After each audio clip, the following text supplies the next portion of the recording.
Okay, good morning, everyone. So we're going to do some reviews shortly, but I want to start a little bit on Section 5. Now, Section 5 itself will not be on the test, this test, we'll get the next one. But I do want to talk about it because it will help you better understand the Section 4 material. Right, so that's why I want to go ahead and talk about Section 5, because it will help you better understand the Section 4 material, especially, I think, the essay questions. So our objectives in Section 5, we're going to understand the new ideas that both threaten China and promise to help strengthen it, trace how Chinese interacted with these ideas, and understand why the Qin dynasty resisted these forms for so long, but then was destroyed shortly after it accepted them. You kind of feel bad for the Qin dynasty because people look at it and say, why did they reform? Why did they reform? Why did they reform? And finally they reform, and then within like 5 years they collapse. So they're in this catch-22 situation.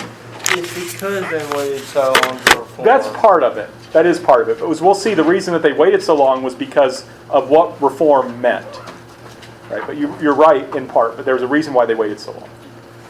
So one thing we have to think about, though, is and this goes to what the point Dylan's kind of raising, China has a lot of problems, in a sense, intellectually speaking. They have to say, how should we respond to the growing power of the West?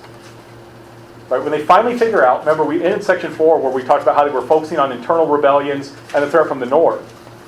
And that made sense from their past experience. But eventually they realized, oh, actually these Europeans, these Americans, these Japanese, they're the major threat. How do we deal with them? So how do we respond? What do we need to fix? Right? Everyone may agree we need to reform, but what needs reforming? What needs to change? How much does it need to change? How much should we reform, right? How, what, and how do we reform? And what do we reform? So everyone may agree we need reform, but those questions they may disagree about. And here's the problem also. Now, in a sense, you got to play the pronoun game. Who is we? When we say we, do we mean the Manchus? Do we mean the Qing, everyone? Or do we mean the Han Chinese? There is ethnic difference in China. And the way you answer these questions often has to do with whether you're Han or you're Manchu. And eventually there'll be a break where the Manchu will want to answer it one way. This is one reason, Dylan, they don't want to reform. And the Han answer it in a very different way. And there's this other big question. What is it we're trying to save? What are we trying to reform for? Are we trying to save the Qing dynasty? Are we trying to save Confucian civilization? Or are we trying to save the Chinese nation? Before this, before the Europeans and the Westerners showed up, the answer was that these things were all connected. But with the question of reform, which do you prioritize? If we make a change that strengthens the Qing, but weakens the Chinese nation, should we make that change? If we make a change to save Confucianism, even if that hurts the Chinese nation, do we make that change? In the past, these things all went together. They were one thing. But now they become separated. And that's something you have to keep in mind. And different Chinese people will answer it differently. So, and this is especially, I want to talk about this reformer because he's directly connected to the Taiping Rebellion. Right? That's what we ended class with last time. This is one of my favorite people in Chinese history, a man named Zheng Guofan. Tianyu, do you know Zheng Guofan? Yeah. What do you think? What's your opinion of him? Your opinion, what do you think? Good guy, bad guy, in between? He's a good guy. Good guy, okay, interesting. Because a lot of Chinese history did not like this guy because he was loyal to the Qing. But now people like him, I think. Now they like him.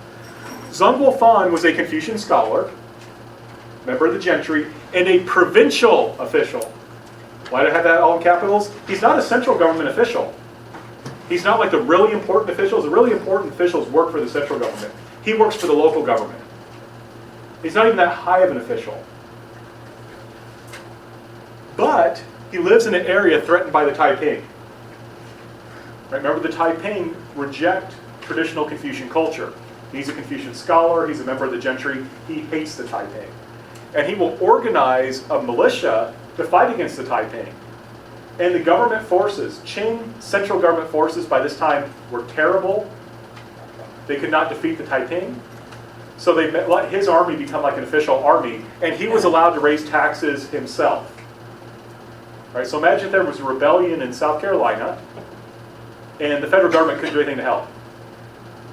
And we here at Lander, we organized students to put down this rebellion, and the government said, that's a good idea, Dr. Roush, you now have permission to raise taxes and raise your own army.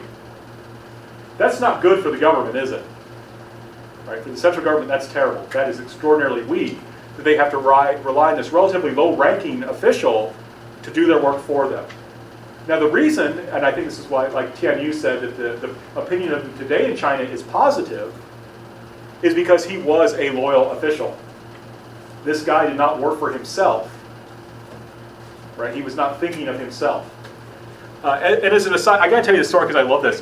When he wanted to hire someone to like work for him in his army or for anything else, this is what the job interview was like. The person would come in, and then he would just stare at the person for like 5 minutes.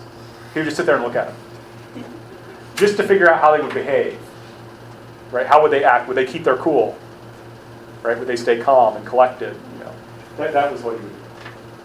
And the Qing government was fortunate to have such a loyal official. His desire was to restore tradition. This is why originally some Chinese didn't like him, because of his goal was to restore tradition. He wanted to restore Confucianism and the gentry government alliance. He wants to go back. He's essentially a conservative who was fighting for the Qing dynasty and Confucianism. He supports the Qing dynasty because the Qing dynasty supports Confucianism. The best way to maintain our Confucian civilization is to save the Qing. And of course, that will preserve China. That's his goal. Right? The Qing are the protectors of Confucian civilization. Confucian civilization is China. So for him, there's no problem. I'm going to work hard to try and save the Qing. That's his goal. So he's fighting for the Qing and for Confucianism.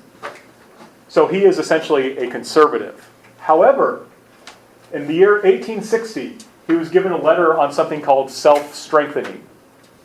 Right? Someone wrote him a letter and said, I think you should adopt this policy. Again, I'm not strict in this class about years, but please note, the Taiping Rebellion was going on during this time.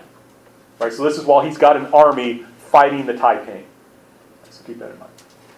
And in this letter, this person argued to Zheng Guofan, we need to make China stronger by studying foreign languages, so we get access to foreign knowledge, studying mathematics, and studying science.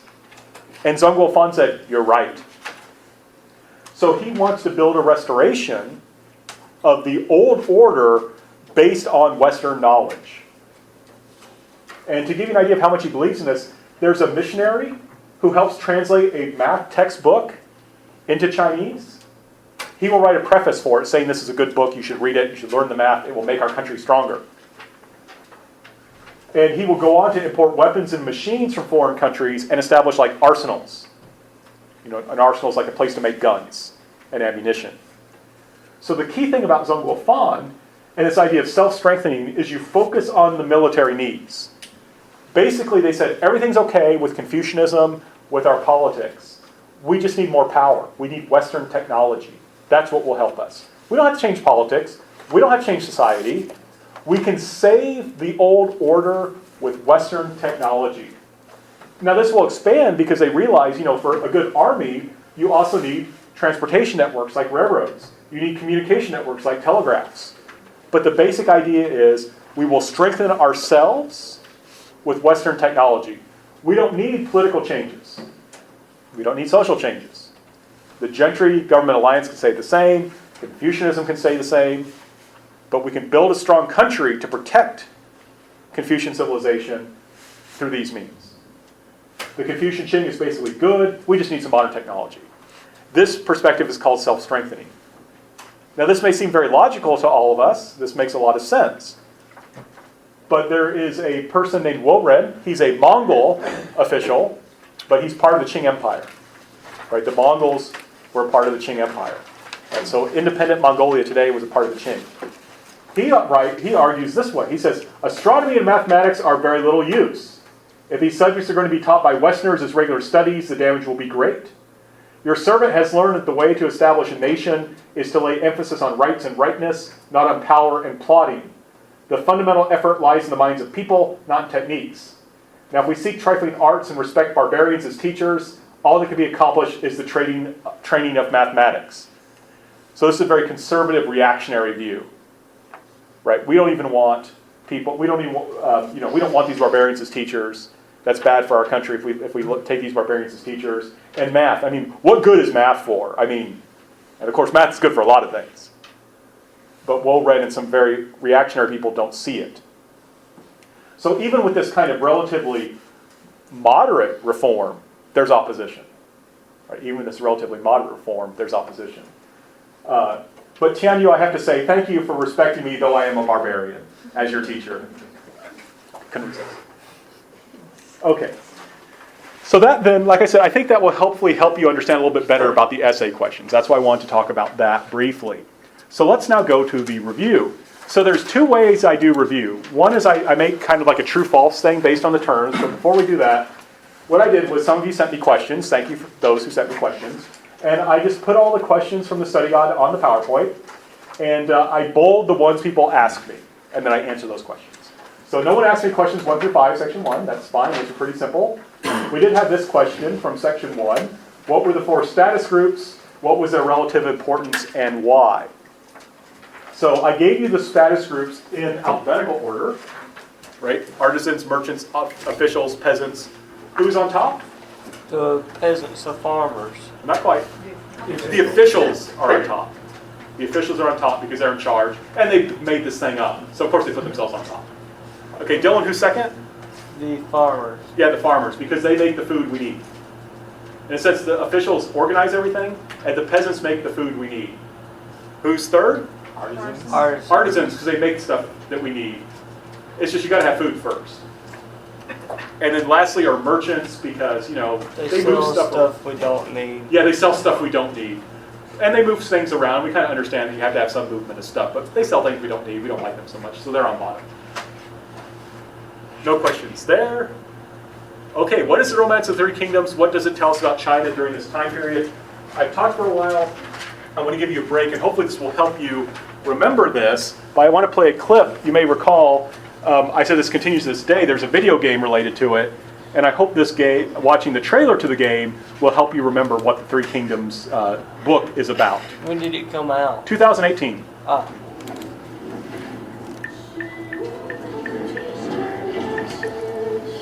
Oh, it's a total war. The Empire, long divided, must unite. A great dynasty ends.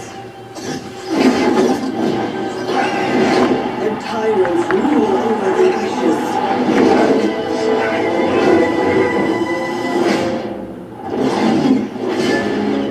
As the light dims, shadows grow ever darker. Ambition corrupts the future, and harmony shatters in the flames of turmoil. Yet from the cinders, the powerful and righteous emerge. Peach Blossom Oath. The three friends make a promise to fight together under a peach tree.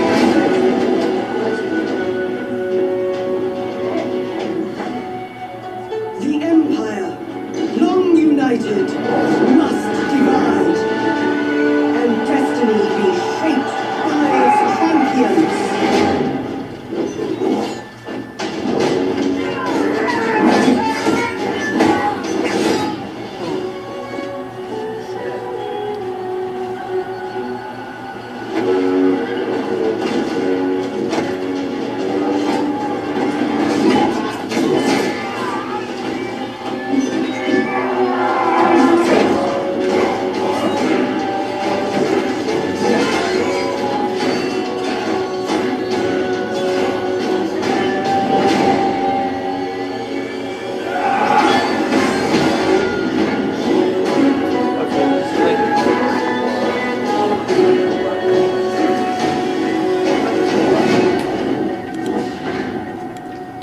So, the point of showing that was to give you an idea of the plot of the Romance of the Three Kingdoms, right? It is not a Confucian-style book.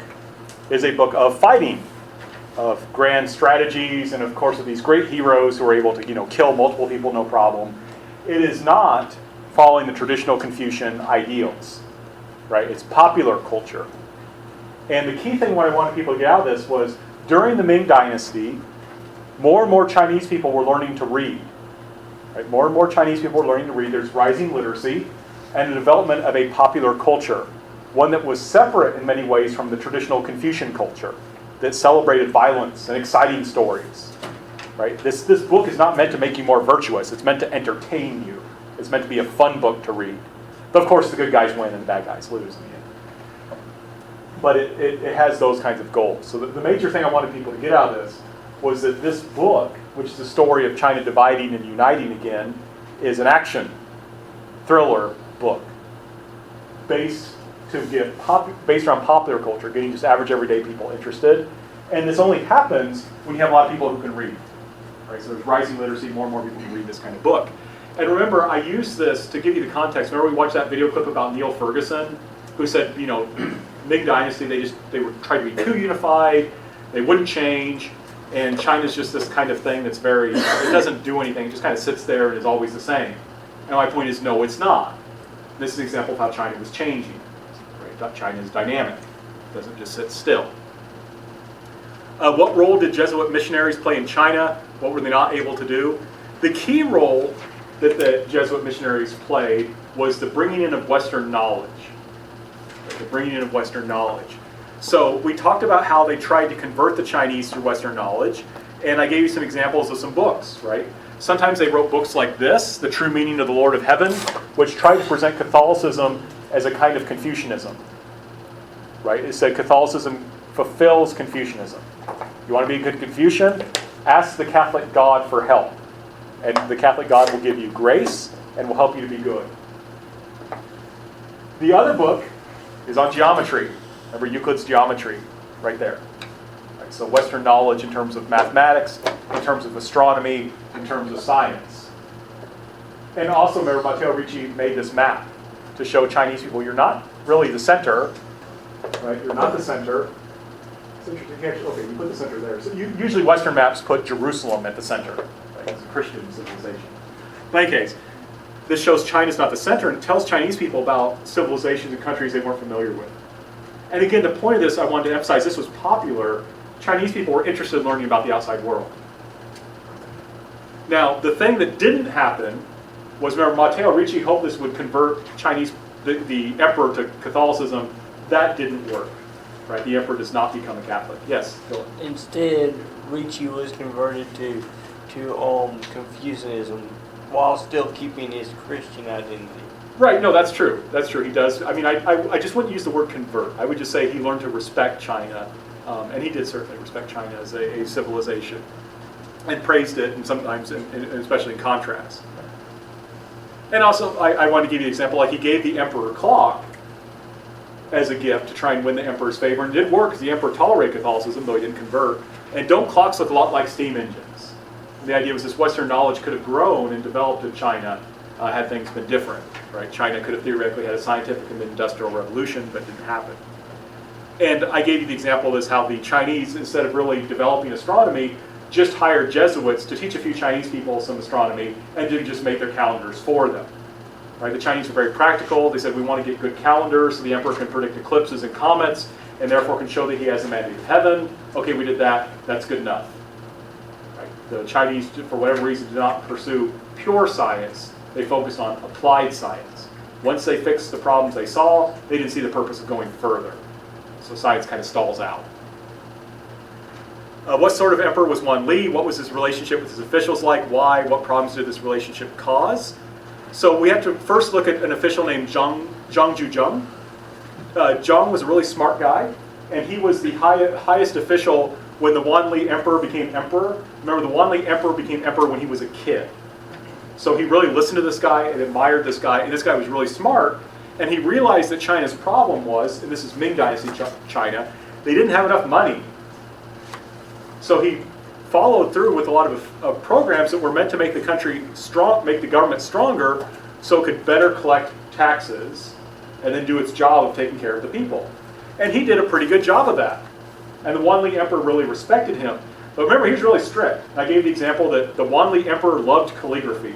Like, Chinese are really good at calligraphy, beautiful Chinese characters, you can make them look really nice.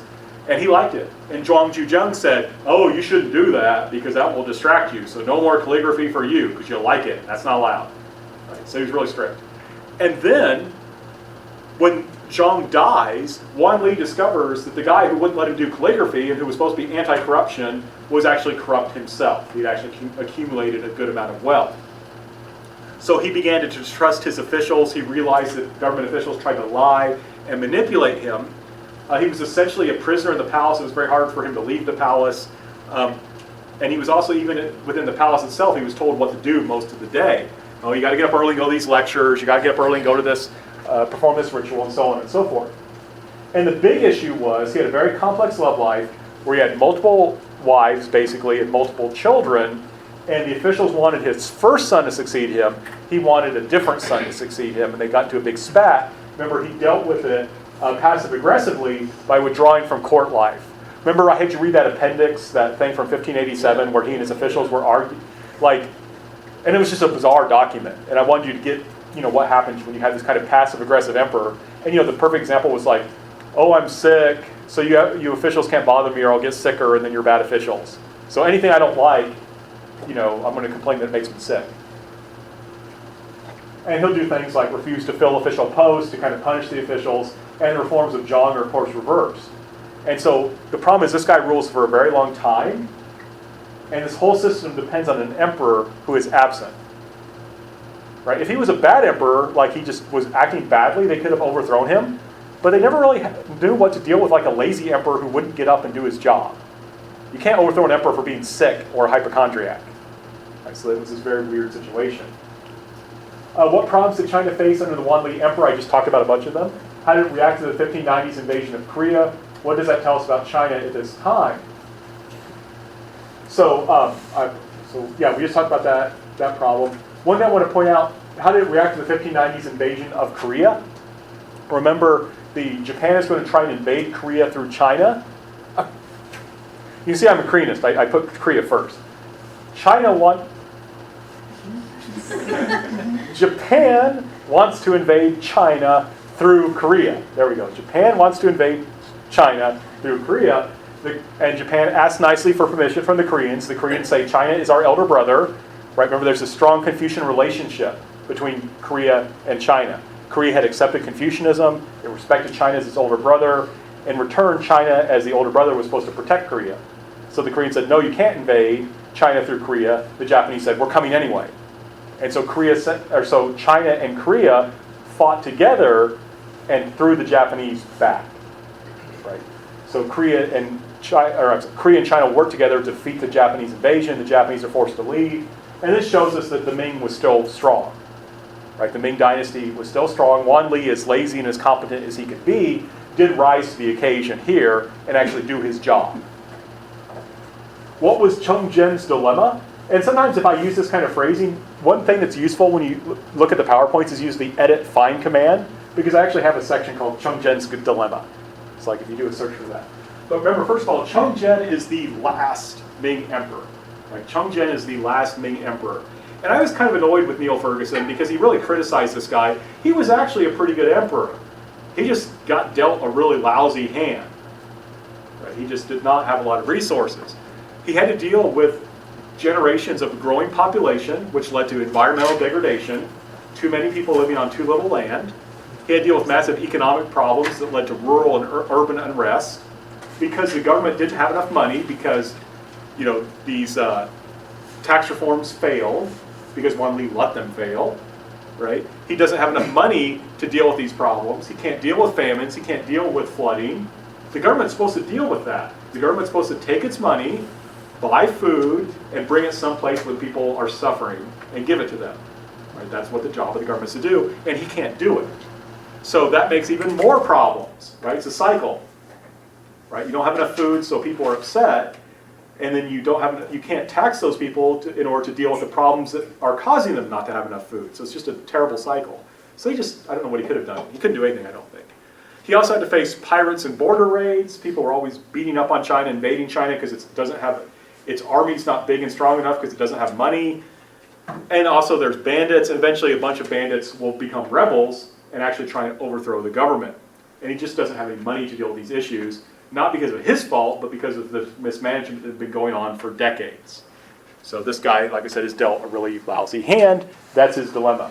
And of course, the rebels come in to occupy Beijing, and he kills himself. And his daughters. And his daughters. One person asked a question about Nurhachi, and I'll also talk about Hong Daiji. So we need to talk about, while the Ming is declining, this group of people called the Manchus are rising. Right? The northern peoples, the people who live up north of the Great Wall, these people tend to be good warriors, but have very weak organization. Nurhachi starts to deal with this problem. He's a Jurchen leader. The Jurchen will become the Manchu. It's really confusing. Right? These are basically ethnic groups where the people declare themselves a particular ethnicity. So they just all of a sudden say, okay guys, we're the Manchus starting today. If that makes sense. Like it's very curious how this works. But Nurhachi says, you know what, our problem is we're poorly organized. Our problem is that people put their tribe first. Right? So the tribes will get together and work together for a while, but then they eventually fall apart. So how do I reorganize the tribes so we can stay together? And he breaks up the old tribes and puts them into what are called banners. You could also call this flags. And the idea is like, okay, you guys are the green flag. You guys are the yellow flag. You guys are the brown flag. You guys are the red flag. That's your new identity. That's your new military unit. That's how you're organized from now on. And you have loyalty to me, Nurhachi, not to your old tribe. So that's a major step forward. Right? He's made the people who will become the Manchu into a formidable fighting force loyal to him, better organized. And also they will integrate other people. So like they will conquer Mongols, and they'll organize like Mongol banners. They'll organize Han Chinese banners. So this allows them to integrate people. And his successor, Nurhachi will die, his successor, a man named Hong Taiji, notice he has a Chinese-style name. Right? He's Manchu. But notice this is like a Jurchen Manchu-style name. Just so you know, usually Koreans and Chinese, one-syllable family name, two-syllable personal name. Right? So, Tianyu, what's your family name? Sorry. Yan. Yan. So Tianyu's name, if he was in China, he would say, I am Yan, Tianyu. Yeah. Right? Family name. Kim Daye. Right? So that's how their names work. No, so that's how you can tell this guy's not trying to be Chinese. He's got a traditional Manchu name. Hong Taiji is a Manchu, but notice he has a Chinese name. Right? He's adopted a Chinese name because he's going to try and imitate the Chinese. He's going to borrow the Chinese administrative structure and use Chinese advisors. Right? That's his goal. That's his idea, to compete with China. He will declare a new Manchu ethnic group and a new dynasty. So he's borrowing Chinese ideas, borrowing Chinese structures, even changing his name so it's more like a Chinese name. And that's him right there, Chinese-style dress, in order to replace the Ming as a new dynasty ruling China. Right? So he wants to be, in a sense, become more like the Chinese to conquer them. And it works. So I went ahead and did both of them because they can be easy to confuse. How did the Qin emperors, particularly Kangxi, try and show that their dynasty had the mandate of heaven? So remember, there was this problem. A lot of Chinese said, we don't like the Qing. They're a bunch of barbarians. They cannot possibly have the mandate of heaven. They cannot possibly have the right to rule. So Kangxi tries to deal with that in a variety of ways. And we did this here. That's why I had this picture. That's him. He's dressed very plainly, right? That's how a Confucian scholar dresses. A person who's very plain because they're focused on virtue. And of course he has a book on his lap and a bunch of books behind him. So he presents himself as a good Confucian. Remember at the shrine of Confucius, he bowed to Confucius 9 times, which is the most honor in Chinese etiquette you can give someone. And he continued the Confucian exam system. So he's saying, we're not Confucian. And you'll also recall that they had these, he performed the old rituals. Remember they had these rituals of where the emperor would plow land at the beginning of the agricultural year? He continued those old rituals. Remember, China is defined by rituals and by etiquette and things like that, and by Confucianism. So once he adopts that, people say, oh, okay, you Manchus, you're not about barbarians anymore. Right? You can rule us. And this actually worked very well. And of course, remember, he also had compiled a book of Tong poetry, which is the height of Chinese culture. Right? So they're no longer barbarians, they can have the mandate of heaven. And also, you can see this, I gave an example of a quote from the Analects. The master said, guide them with policies and align them with punishments, and the people will evade them and have no shame. Guide them with virtue and align them with ritual, and the people will have a sense of shame and fulfill their roles. So if you just punish people, they're not going to do their job. You need to guide them with rituals. And he did that through things like the sacred edicts. Remember, he had these 16 edicts that all are basically Confucian. Be harmonious, do your job, pay your taxes, don't cause trouble, be virtuous. Right? They're basically these Confucian ideas. And these were read twice a month throughout all of China for about 250 years. That's ritual for you. What factors encourage Qing prosperity? And I won't read the whole thing, but I would encourage you to do so because it will really help you, I think, to write the essay questions. But just remember, Qing is huge, and it's one country, and they didn't have a lot of internal taxes, so it was really easy to move goods around the country. Right? You could make a lot of money moving stuff around China. You weren't going to have to pay a lot of taxes like you would in Europe. Right? If you want to move something between Germany and France, between France and England, you had to pay taxes. It could be pretty high, but not in the Qing. Right? It's kind of one large market. And the Qing were pretty good at encouraging infrastructure and encouraging this kind of trade. Right? So this is going to help bring Qing economic prosperity. And of course, by bringing political stability, people are able to do their jobs and farm and engage in trade, do all those things without any problems. What was the relationship between currency and marketization? What was the relationship between copper and silver in terms of taxes and the exchange rate? So again, I won't go too much into this, but what happened was trade is increasing in China, and more people are growing for the market. So instead of just, you kind of think of a self-sufficient farm where you grow everything you need so you don't have to trade with other people. What's happening is more and more Chinese people are growing stuff to then sell it on the market. Why is that good? Well, you can get better stuff. Up in the north, they grow better cotton than I can where I live. So I'm going to grow a lot of apples, which grow well where I live, sell those apples at market, use the money I make to buy superior cotton. Now other people get those good apples I can grow, and I get better cotton. So this is good, right? The ability to produce for the market allows people to get stuff so they don't have to farm, and of course then you can have more specialization, right? If I'm a craftsman or craftswoman, I can make stuff and sell it on the market and then use the money to buy food. I don't have to grow the food myself, so I can specialize in my craft. So that's what's key there. The Qing helped this by making sure there was adequate supplies of silver and by producing huge amounts of copper coins. Right? If you think about this, it's very hard to barter on the market. Right? It makes it it's much easier to trade with coins. Right? It's much easier to trade and of course to pay taxes in coins. So by making sure there were adequate coins and by having taxes collected in coins rather than saying you've got to pay me grain or something like that, that encouraged people to produce for the market. And markets are good, it makes life a lot easier, gives you access to more and better goods. Now the thing though you have to remember, China had a bimetallic coinage. Peasants usually were paid in copper when they sold their crops, but when they paid taxes, their tax rate was assessed in silver. Right, so you get paid in copper, pay your taxes in silver. It's not a big deal because there was a fixed exchange rate at this time. Later, this ratio will get messed up and it will cause problems, but right now it's okay. What were the characteristics of property rights? Again, that was kind of a long text, but the key thing was that even though legally China had some property right laws, in practice, there wasn't that much protection from property. If you were politically powerful, it was fairly easy to seize property from someone who was not politically powerful. So if you wanted to protect your property, you had to make sure the officials liked you. You had to give them gifts that encouraged corruption and things like that. And even emperors were guilty of this. There was, I think especially the Qin Emperor, if you had any kind of artwork, you had to keep it hidden, because if he heard about it, he would want you to give it to him. And you can't say no to the emperor. Right? The emperor says, I like that. You have to say, oh, would you like it? And he'll say, yes, I would. And we talked about later on how sometimes when the government became very poor in the 19th century, that's when it would really start seizing people's property in order to maintain itself. What issues in industry and borrowing would hurt China's economy in the future? The big thing was that Chinese industry stayed small. They didn't build like big, vertically and horizontally integrated companies.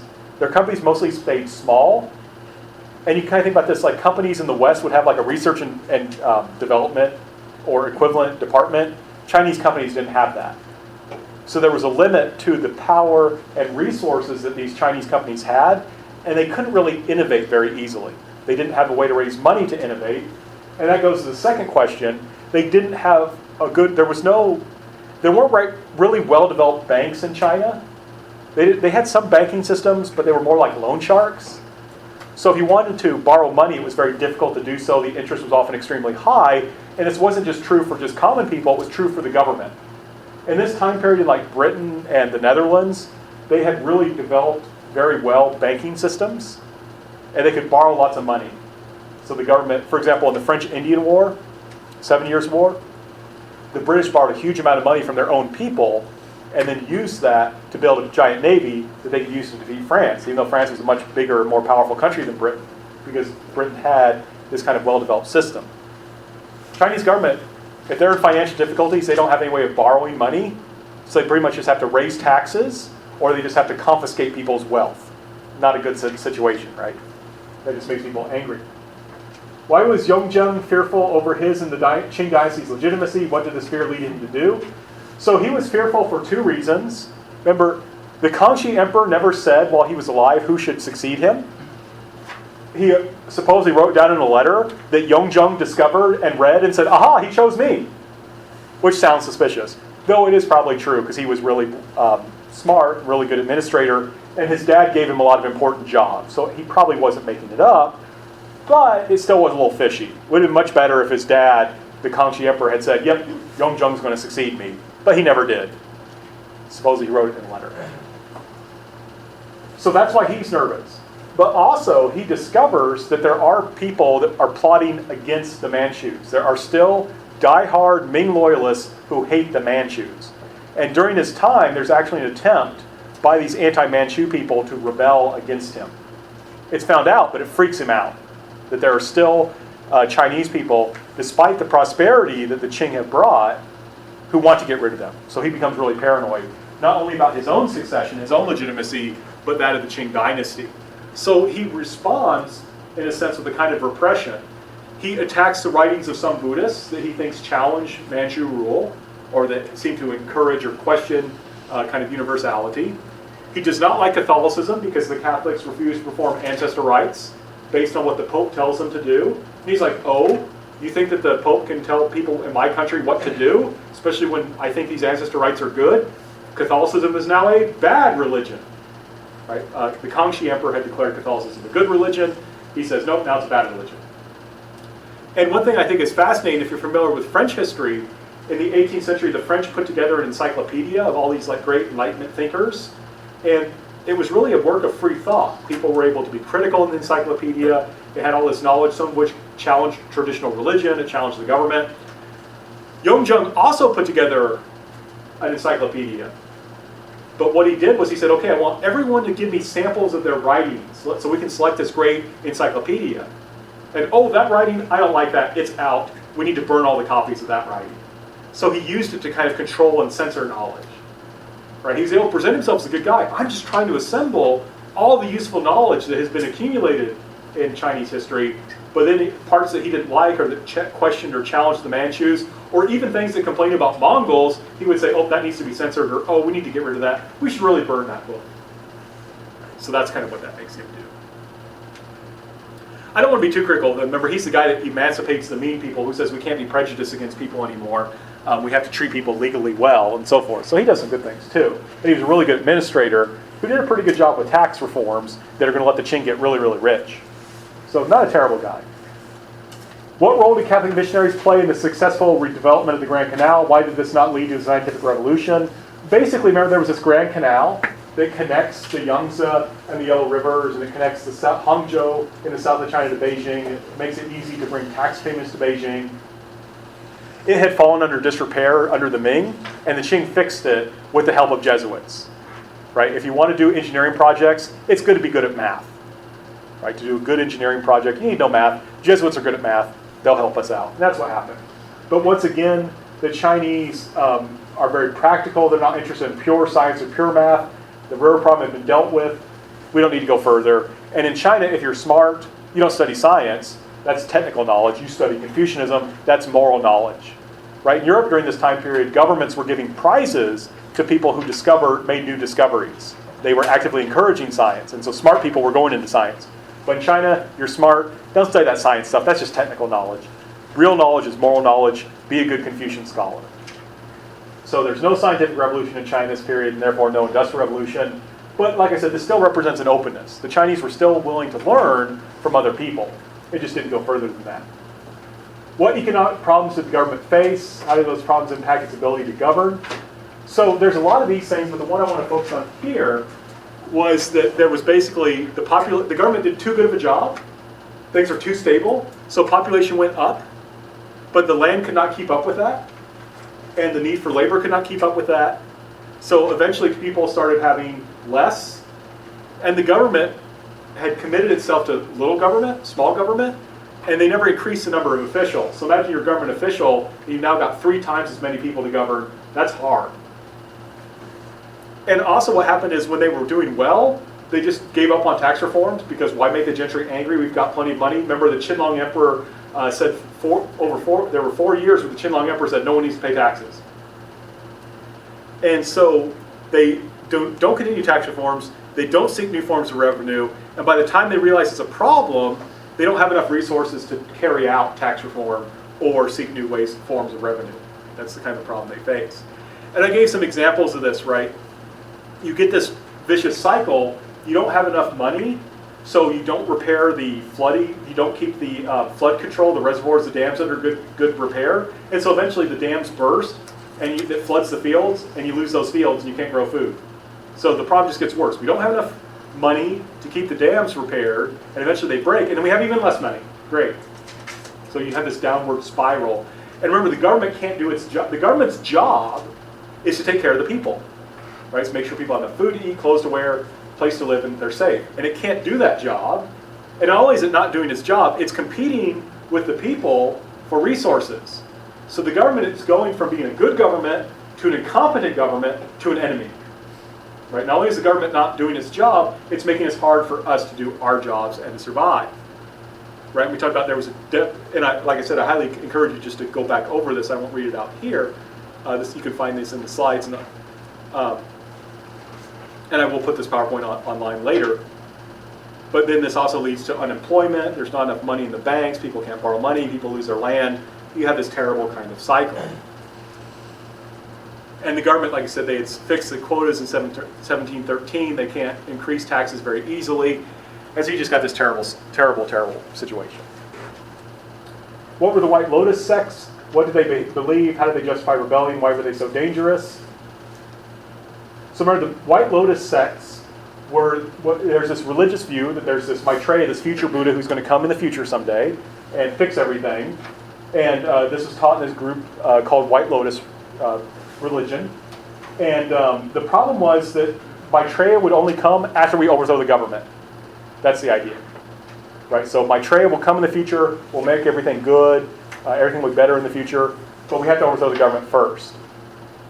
So then what happens is you've got all these men who will never marry because there's not enough women because of female infanticide and because all these rich men have concubines. So these guys have nothing to lose. They're never going to have children. They hate the world they're in because they're poor. They never have a hope of getting better, their lives getting better. So they will join rebellions like this. And there's a lot of these rebellions.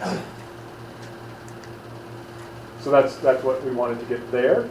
What sorts of things were Western people interested in buying, right, from China? So I gave you some examples. This is a sewing table. This is what a Victorian lady would have used to sew. This is like a bowl that was made showing the Western trade area. This is a fan. And then no one had any questions on the last bits. And I would encourage you to review that because people often feel confident in the last section because it's most recent. And then they take the exam and they didn't know as well as they think. So please do look at those last sections. Yes, Max. Was there a bolded name in the section 3? Did I miss one? Koshinga, thank you. I'm sorry, I missed that. So Koshinga, he was the pirate loyalist. Let me come back to him, Max. I'll come back to him momentarily. So, okay. So, I have the true and false that we'll do momentarily, but one thing I want to remind you of, don't forget to review the reading guides, because there could be some questions from the readings on the test, so make sure to review your reading guides.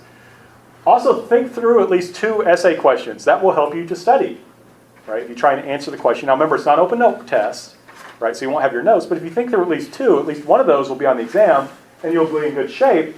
And even though one will not be on the exam, it doesn't hurt you, right? That's a good way to review the material to make sure you understand it. So, okay. So now to kind of get the terms, I have some true and false questions, so just shout these out. The exams that had to be taken to become a government official were based on the teachings of Confucius. True. True, yep. Zhu Yanzhong overthrew the Ming Empire. False. Why is it false? What was his relationship with the Ming Empire? Because he's the first one. Yeah, he founded it. Yep, he started it. Yongle sponsored the voyage of Zheng He in part to gain legitimacy as he had seized the throne from his nephew. False. That's true. Yeah. No, that's true. That's not correct. That's what you're looking at. Yeah. No, that's true. Yongle was the emperor that overthrew his nephew, right? And then he had a legitimacy problem and sending out Zheng He to go on voyages and bring people from Africa to India to say how great Yongle was as an emperor. That helped solve his legitimacy problem. Feng Zhurao was a loyal official and was executed along with his family because he refused to accept Yongle's coup. True. That is a true statement. That is a true statement. Wang Yongming was an official and philosopher who believed that only through studying Confucian books could people become virtuous. False. False, right? How do you become virtuous? By following your heart. Following your heart and learning from experience. Right? Following your heart and learning from experience. Macau's closeness to Beijing made it ideal for trade. False. False, it's far away from Beijing. What was it ideal for? What did we focus on? Ports. Ports? Missionaries. Right? Remember that? The Portuguese set up a port there, set up a trading area there, but especially that's where Matteo Ricci was based out of, because that's where the Portuguese were. Right. Wanli was a Ming emperor whose absence from government helped lead to the decline of the dynasty. True. True, that is true. Right. Remember that. Matteo Ricci was a Catholic missionary who believed that translating books on math and science would lead Chinese people to reject Catholicism. False. False. That was a technique he used that he hoped would encourage people to adopt Catholicism. These Catholics understand science, they must understand religion. Chongzhen's incompetence as emperor led directly to the fall of the Ming dynasty. False. Yeah, he wasn't incompetent. He just had a terrible situation. He was the last Ming emperor. Not a bad guy. He tried. He just was doomed. The Qin ethnic group established the Manchu dynasty. False. It's reversed. the other way. The Manchu ethnic group established the Qing dynasty. Nurhachi reorganized the tribes of Manchuria into banners, making them loyal to him. True. That is a true statement. Hong Daiji adopted Chinese administrative structures, making it clear he was a rival to the Ming. False. No, that's true. Yeah. Right. Yeah, he was a rival. He wants to replace the Ming. Manchu. Right? He's a rival to the Ming. He wants to replace them. Wu Sangui was executed by the Qing because he resisted its armies fiercely when it invaded China. False. Because, False. Because he let them in, right? Right, remember he let them in and helped them. He then later led the rebellion of the three feudatories that Kangxi Emperor had to put down. But in this time period, no, he's the at this part he's the buddy. He lets the Qing in and helps them to defeat the Chinese rebels. He didn't like the Chinese rebels because they were behaving badly, and he didn't think they could defeat the Qing, so he might as well help the Qing.